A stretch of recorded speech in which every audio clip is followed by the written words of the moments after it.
Okay, we're back with another Bible study today, and we are going to be in John chapter 1, starting on verse 35. The title of this is called Andrew and Peter Follow Christ. Okay.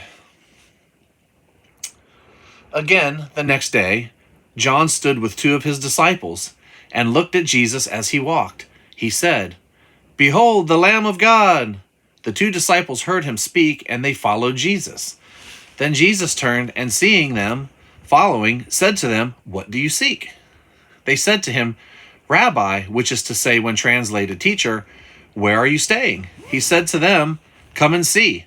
They came and saw where he was staying, and remained with him that day. Now it was about the 10th hour. One of the two heard John speak and followed him, as Andrew, Simon Peter's brother. He first found his own brother Simon and said to him, "We have found the Messiah," which is translated the Christ. And he brought him to Jesus. Now when Jesus looked at him, he said, "You are Simon, the son of Jonah. You shall be called Cephas," which is translated a stone. The following day, Jesus wanted to go to Galilee, and he found Philip and said to him, "Follow me." Now Philip was from Bethsaida, the city of Andrew and Peter. Philip found Nathanael and said to him, "We have found him of whom Moses in the law and also the prophets wrote, Jesus of Nazareth, the son of Joseph."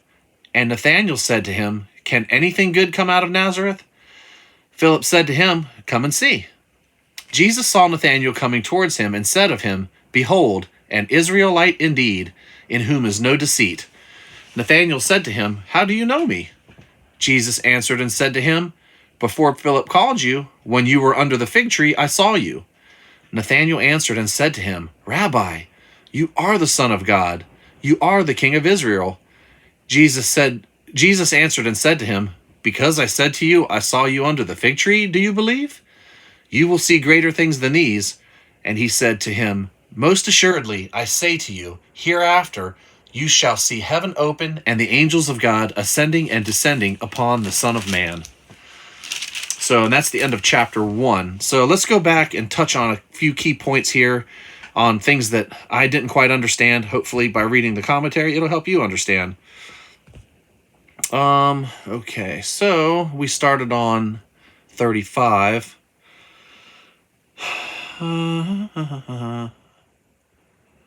Okay, all the disciple.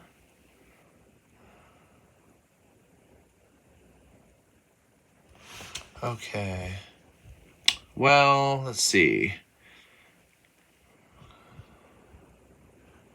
So we'll go down. We'll touch on this one first. Well, let's see here. Whenever Nathanael said, "Can anything good come out of Nazareth?" Nathanael was from Cana, another town in Galilee. While Galileans were despised by Judeans, Galileans themselves despised people from Nazareth. In light of chapter 7, verse 52, Nathanael's scorn may have centered in the fact that Nazareth was an insignificant village without seeming prophetic importance. However, later, some would contemptuously refer to Christians as the sect of the Nazarenes. And then whenever Jesus saw Nathanael coming towards him, and he said of him, "Behold, an Israelite indeed, in whom is no deceit." So we'll focus on in whom is no deceit. Jesus' point was that Nathanael's bluntness revealed that he was an Israelite without duplicitous motives, who was willing to examine for himself the claims being made about Jesus. The term reveals an honest, seeking heart. The reference here may be an allusion, starting with A, to Genesis 27:35, where Jacob, in contrast to the sincere Nathanael, was known for his trickery. The meaning may be that the employment of trickery characterized not only Jacob, but also his descendants. In Jesus' mind, an honest and sincere Israelite had become an exception rather than the rule. And then whenever he said, before Philip called you, when you were under the fig tree, I saw you. A brief glimpse of Jesus' supernatural knowledge. Not only was Jesus' brief summary of Nathanael accurate, but he also revealed information that could only be known by Nathanael himself. Perhaps Nathanael had some significant or outstanding experience of communion with God at the location, and he was able to recognize Jesus' allusion with an A to it. At any rate, Jesus had knowledge of this event not available to men. Okay. So one of the things on here that I never really understood is whenever when Jesus it goes, and he said to him, "Most assuredly I say to you, hereafter you shall see heaven open and the angels of God ascending and descending upon the Son of Man." I never understood what that meant. So down here it says, in light of context of verse 47, this verse most likely refers to Genesis 28:12, where Jacob dreamed about a ladder from heaven. Jesus' point to Nathanael was that just like Jacob experienced supernatural or heaven-sent revelation, Nathanael and the other disciples would experience supernatural communication confirming who Jesus was. Moreover, the term Son of Man replaced the ladder in Jacob's dream, signifying that Jesus was the means of access between God and man. So I thought that was really neat.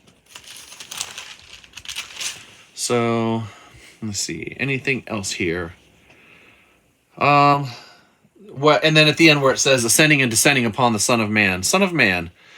This is Jesus' favorite self-designation, for it was mostly spoken by Jesus, who used it over 80 times. In the New Testament, it refers only to Jesus and appears mostly in the Gospels. In the fourth Gospel, the expression occurs 13 times and is most commonly associated with the themes of crucifixion and suffering and revelation, but also with eschatological authority. While the term at times may refer merely to a human being or as a substitute for, it especially takes on an eschatological significance, referring to Daniel 7:13 and 14, where the Son of Man or Messiah comes in glory to receive the kingdom from the Ancient of Days, that is, the Father. Okay.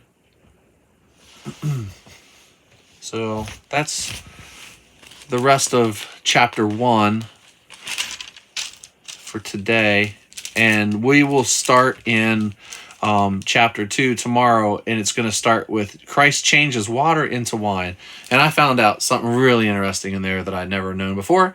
That's why I love the commentary at the bottom here. So I look forward to that tomorrow.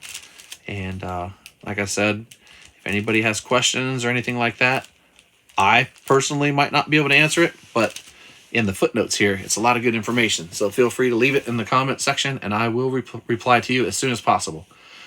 All right. I'll see you guys later. God bless.